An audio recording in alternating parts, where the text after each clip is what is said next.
देखो ये आपका माइल्ड स्टील का स्ट्रेस स्ट्रेन कर्व है, वो मैं शुरू से वापस समझा रहा हूँ रिवीजन मोड में। देखो कुछ भी नहीं करना, आपको दो लाइन ड्रॉ करनी है, एक करनी है एक्स एक्सिस पर, एक करनी है आपकी वाई एक्सिस पर। एक लाइन ड्रॉ करनी है एक्स एक्सिस पर, एक करनी है वाई एक्सिस पर। एक्स एक्सिस पर आपका है स्ट्रेन और वाई एक्सिस पे आपका क्या है, स्ट्रेस। वाई एक्सिस पे आपका क्या है, स्ट्रेस। देखो अब मैंने क्या किया, सबसे पहले स्ट्रेस स्ट्रेन कर्व बनाने के लिए मेरे को माइल्ड स्टील के ऊपर टेस्ट करना पड़ेगा।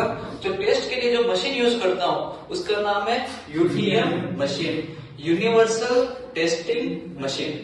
तो माइल्ड स्टील जो होता है वो एक डक्टाइल मटेरियल होता है और इसका अपन कौन सा टेस्ट करेंगे, टेंशन टेस्ट। और टेंशन में भी अपन कौन सा करेंगे, यूनिएक्सियल टेंशन टेस्ट। ठीक है, अब ध्यान से देखना, कुछ भी नहीं होता है, ये आप समझ लो ये आपका क्या माइल्ड स्टील का एक मैंने स्पेसिमेन लिया है।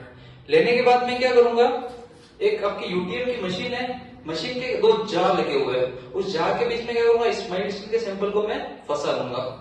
इसकी एक गेज लेंथ होती है, उसको अपन इनिशियल गेज लेंथ अपन मेजर कर लेंगे इसकी कितनी गेज लेंथ है, और ऊपर का जो भी पोर्शन है वो उसके अंदर क्या होगा, जो के अंदर फंसा हुआ होगा। अब अपन क्या करेंगे, यूटीएम मशीन से अपन लोड लगाना स्टार्ट करेंगे। तो लोड लगाना स्टार्ट करेंगे, उससे पहले जो आपका पॉइंट है वो पॉइंट कौन सा है, ओ पॉइंट।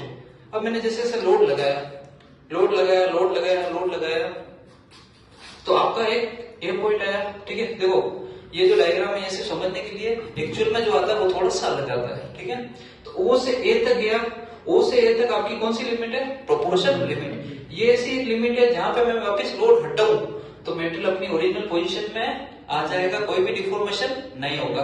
उसको थोड़ा सा लोड बढ़ाता जा रहा हूं मैं, एक पॉइंट आएगा बी, और बी से भी मैं अगर हटाता हूं तो भी वो अपने ओरिजिनल कंडीशन में आ जाएगा और डिफॉर्मेशन नहीं आएगा। लेकिन माइल्ड स्टील के अंदर ओए को बोला जाता है लीनियर रीजन, और ये जो दिख रहा है ना ओबी, इसको बोला जाता है नॉन लीनियर रीजन।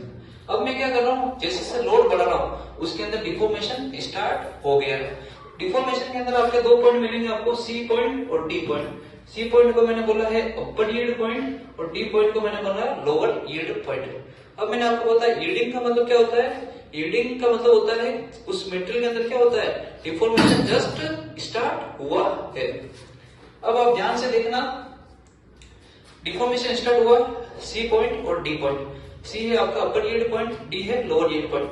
अब सी पॉइंट और डी पॉइंट दो यील्ड पॉइंट क्यों बने हैं, क्योंकि इसके अंदर क्या होता है, कार्बन मॉलिक्यूल्स जो होते हैं माइल्ड स्टील के अंदर उनका स्लिपेज होता है एक दूसरे के ऊपर, इसीलिए क्या होता है सडन वो डाउन होना स्टार्ट हो जाता है। ठीक है, फिर डी से क्या होता है, ई तक आपका बिना स्ट्रेस बढ़ा है, स्ट्रेन क्या करता है, बढ़ता जाता है। स्ट्रेन क्या करता है, बढ़ता जाता है। इस पॉइंट को बोला जाता है यील्ड प्लेटो रीजन या फिर प्लास्टिक यील्डिंग।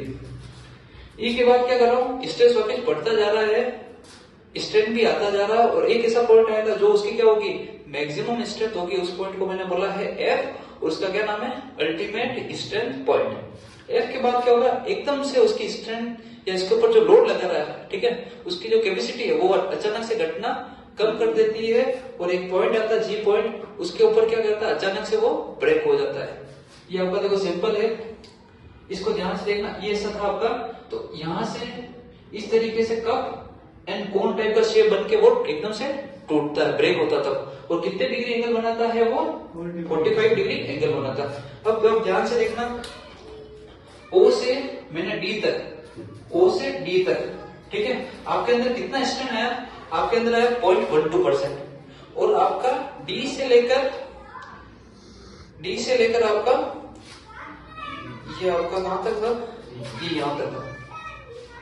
ये जो दिख रहा है ना आपको, ये आपका 1.2 से 1.8% तक आया ई तक, और आपका ई से आपका जो फेलियर पॉइंट है वहां तक कितना स्ट्रेन आया, टोटल स्ट्रेन आया आपका 10 से 20%। टोटल स्ट्रेन कितना आया, 10 से 20%। तो अब ध्यान से देखना, ओ से बी तक, ये देखो ये बी पॉइंट, यहां तक का रीजन में क्या कहूंगा, इलास्टिक रीजन, और बाकी का बचा हुआ फेलियर तक वो कौन सा रीजन कहलाएगा, प्लास्टिक रीजन। पॉइंट के नाम देख लो आप, ओ है आपका प्रोपोर्शन लिमिट, ओपी है आपका इलास्टिक लिमिट, सी आपका है अपर यील्ड पॉइंट, डी है आपका लोअर यील्ड पॉइंट, डी है आपका यील्ड प्लेटो रीजन या plastic yielding point, E F है आपका स्ट्रेंथ हार्डनिंग, एफ और जी है आपका स्ट्रेंथ सॉफ्टनिंग रीजन, और एफ पॉइंट है वो आपका है अल्टीमेट स्ट्रेंथ पॉइंट, और जी है आपका है फ्रैक्चर या नेकिंग पॉइंट। क्या आपको ये चीज समझ में आई क्या? ओके।